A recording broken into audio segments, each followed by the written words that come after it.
Hey folks, so often on our channels we have people going, oh, I wish I could be there, I wish, how do I get there, what can I do to get into Canada? And it's great. We love Canada, we love it here, and there's a reason we are here. But you also got to go and do your research and think a little bit if you really want to be here.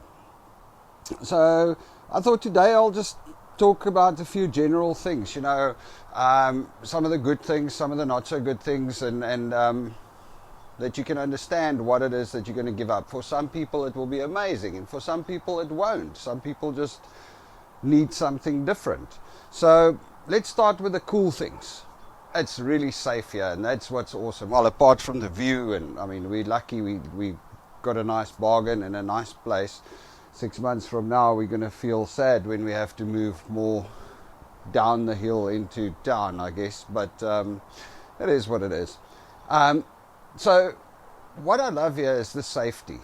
I mean, we don't have to lock our doors. We kind of still do out of habit, I guess. But, we've got friends living here. Their 13-year-old son would get on a bus and go into town and go and watch a movie. The kids move around. Here at the schools, they actually have I think an hour and a half break in the middle of the day, a lunch break. And the kids leave the schools and they go to the friends' houses, and they ride the bus and they travel on their own, which is something that we don't do in South Africa. We feel it's just that freedom. It's the freedom that we feel safe. So that's definitely a very big plus. Another big plus is it's people are very friendly. Not to say South Africans are not friendly. Some of the friendliest people we've met here are South Africans. It's actually amazing how many South Africans there are around. I went to the bank today to open a bank account. I'm still sitting in there explaining to the lady, that we knew here and want to open a bank account. And then some other lady runs in. They go, hey, welcome. I hear you from South Africa. Here's my number. If you need anything, call me. Which is so awesome. I mean, that's brilliant. I haven't met her, don't know her. She just heard I'm from South Africa. She's a fellow South African. She's been here for 20 years. And she pops in and she goes, if you need anything, let's help. And we get that everywhere. But it's not only South Africans. I don't know. It's weird. People are just generally very friendly. So I love that about Canada. Of course, Vancouver, I mean, the view, it's beautiful. That's really nice. It's a little bit chilly. I mean, coming from Joburg at 35 degrees Celsius, a beautiful sunny day is 21, 22 degrees Celsius, and then everybody is out tanning, and I'm like, I'm going to put my jacket on still. But anyway, that's one of those things. It's beautiful. Yeah, there's, a lot of stuff works. But weirdly enough, there's also things that don't work. That's so funny. It's amazing. Now let's look at some of the stuff that is not that great. It's expensive. To live in Canada is very expensive. Well, to live in Vancouver. The rest of Canada is actually a little bit better, but also a lot colder. I was looking today. I actually think I took a photo. I'll put it in the video maybe. Lamb chops. $54 a kilo. I mean, it's like 700 rand for lamb chops, a kilo of lamb chops. I like a lamb chop, but not that much. Anyway, so things are expensive. Rent is expensive. Medical is free, which is quite cool. Schools are free, which is also cool. I mean, you don't have to pay for a fancy private education. There are private schools, and you can pay $30,000 a year if you want to stick your kids in there. But I mean, these schools they're great, the government schools. What else? Expensive. Oh, of course, one of the crazy things is that you are literally almost on the other side of the world from your mates in South Africa. So, the whole, hey, we're going to have a few beers together, that just doesn't work, because every time my mates phone me after a few beers, it's early morning, so, we're not on the same wavelength, I guess. And then when I'm in the evening and I've got a few beers in me and I want to speak to my mates and I'm like, hey, how's it going? it's like 8 a.m. in the morning, 9 a.m. in the morning there. So yeah, that's one thing. It's like you are 10 hours removed from the people in South Africa. So I think that's oftentimes an issue for a lot of people. Luckily, I got a bunch of mates here as well, so there's somebody I can call. What else is there? The banking system is a little bit weird, although I think they are catching up now. I mean, I literally had to go drop off 6 post-dated rent checks. I mean, when in your life have you last written out a check in South Africa? So, what? What is checks even? I mean, I think when we were in South Africa in December, we got a notification that the banks are completely stopping checks in total. Here, we still get checks. With the business, we still have people sending a check through the post, which is weird. Anyway, and then, in South Africa, we're so used to it. You just transfer money. You put somebody's banking details in F&B, and you transfer money, and tomorrow he's got the money in Standard Bank or ABSA or wherever. Everything works. It's not that simple here. You've got to wire money from one bank to the other, or you've got to go draw a check and deposit it in the other one.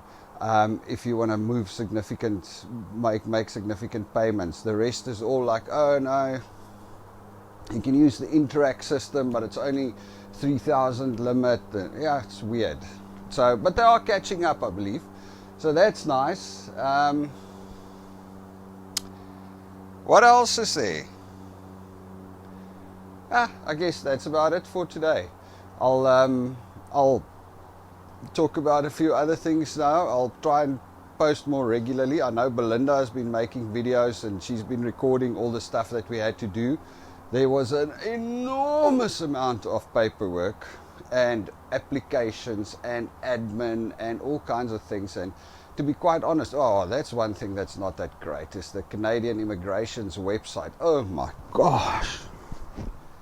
It's like, you got to go study a degree to understand that thing, but it's understandable if you put some time into it.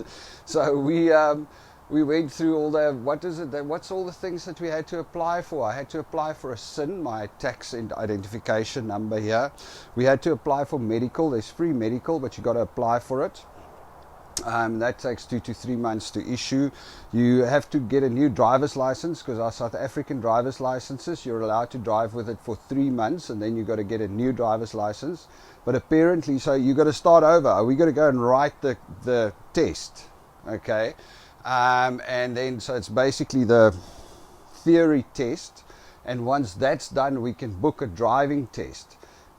Because we have documents that states that we've been driving for 30 years, we are allowed to skip some of the steps, but we still have to do a theory test and a driving test. We can do them close together. We don't have to drive for 2 years like you have to in Canada first.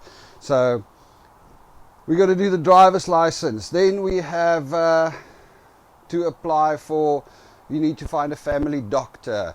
It was the bank accounts. We need to apply for fundable admissions at the schools, because the kids can't just go to school.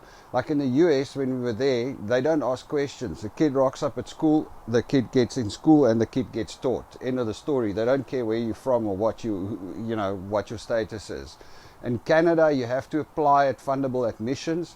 Then they will approve you, and after they've approved you, then you can go to the schools and apply there.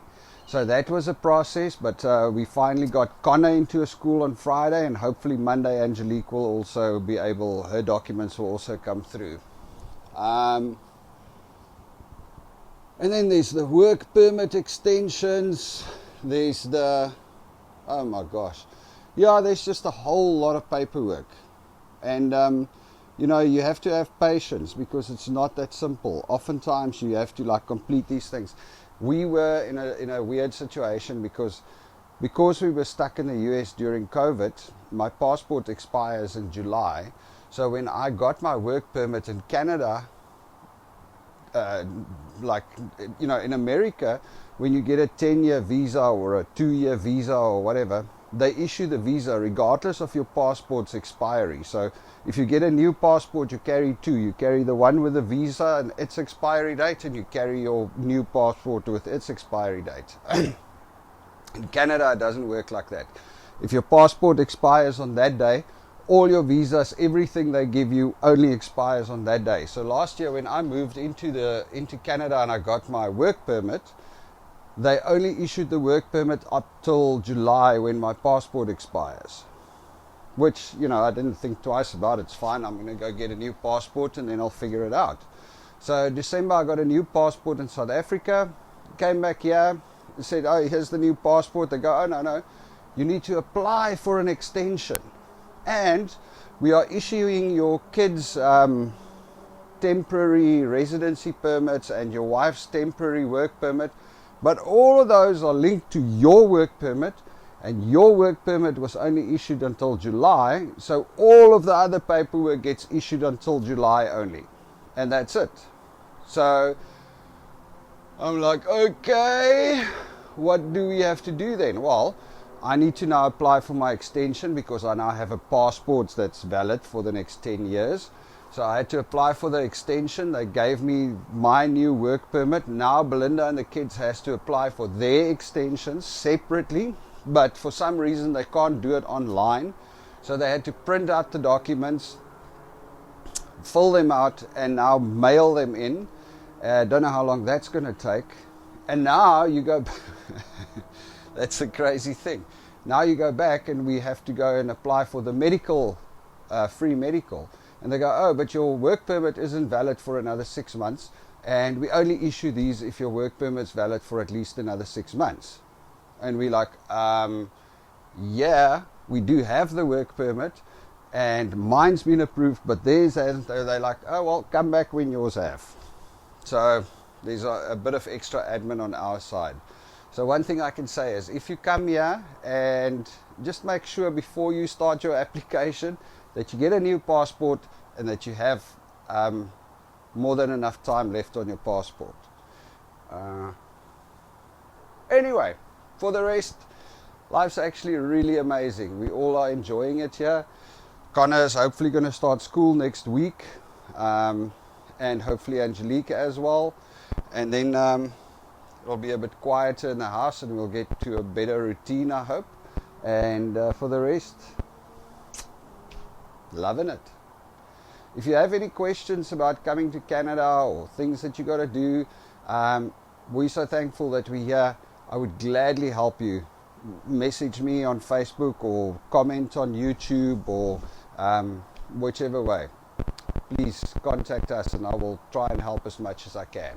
What we are going to do is we are going to do a few... we're going to put as much information as we can on this channel. So follow us, follow this channel, and subscribe and keep an eye out. Hopefully we'll give you some really interesting information. Alright guys, cheers.